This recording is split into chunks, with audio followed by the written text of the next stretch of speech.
Hello everyone, today we'll talk about how to fix or how to solve the problem of mute notifications on the application of Messenger. You will go to settings. In this page you will go to apps, default apps, app settings. Here you will search about the application of Messenger and you will click. Here in this page of app info you will click on first stop and you will click OK. Then you will enter to the window of storage. Here you will click on clear cache.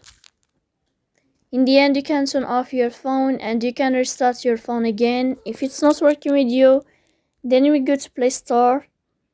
You will search about the application of Messenger here. And then you can update your app if you find update as you see. So please don't forget to support us by like and subscribe. See you next time in another video. And thank you for your watching and your attention.